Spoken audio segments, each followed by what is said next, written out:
the single leg lift, our one-sided, one-legged deadlift.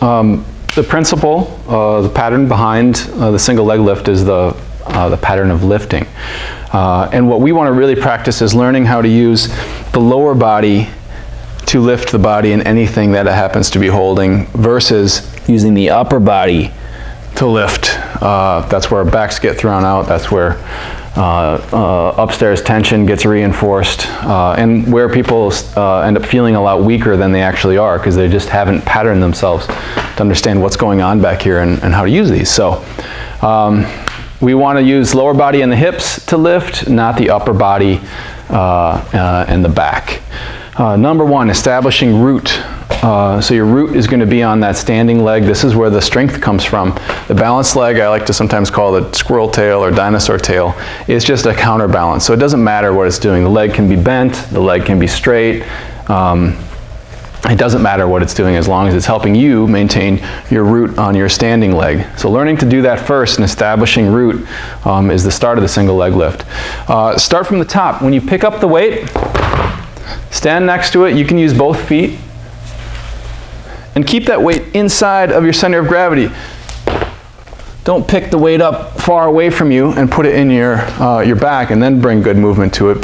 Every time you pick up the weight, practice keeping it close to your center of gravity. Once you establish root with it, your body slides backwards to bring the weight down. It is not stand in place and pitch yourself over. You need to slide back. You need to sit back. Remember, this is a hinge pattern. And notice how much movement there is in my pelvis, sitting back and then sitting forward. So you need all of that movement in order to effectively engage the hips. Try to feel the hamstrings. Even though we talk about a lot of glutes here, most people are going to find their hamstrings earlier and easier. So you want to feel hamstrings. Upstairs stays neutral. This is another posture exercise in that there's no change from my head to my hips. Notice that my eyes are looking down. I am not doing this. I'm not peeling myself up.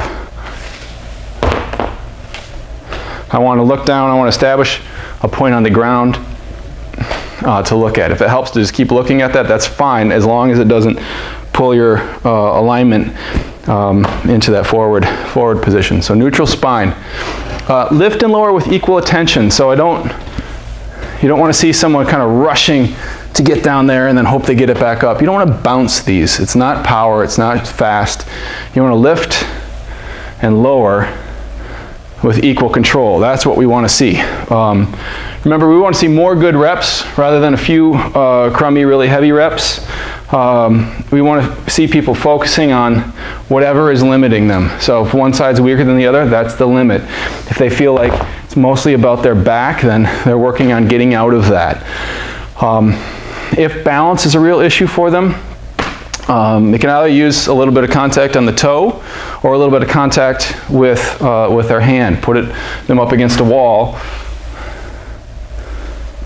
so they get out of that. Of course, as they get better, they can use less and less contact, maybe just a finger or maybe a strap holding up in front. So some contact, another point of contact will give them better balance. If there is back issues, it could be because they're getting forward. It could be because they're pushing through their toe and getting out of their sitting back into a hinge. So neutral spine, and make sure hamstrings and glutes are feeling it, not the ball of the foot and the toes. So same thing, if the knees are going, it's probably because they're shooting forward and they're trying to knee it up and squat it up versus hamstring and glute. There should be not a lot of movement in the lower leg. Remember, we call these the silent killers. It doesn't maybe feel like you are having the most intense workout until the next day or the day after, especially the first couple. So warn people about that. Encourage progression, but smart progression, not kill yourself. Try to jump up a weight every week. Lots and lots of good sets. Follow Coach D's example of trying to own all of your work sets with a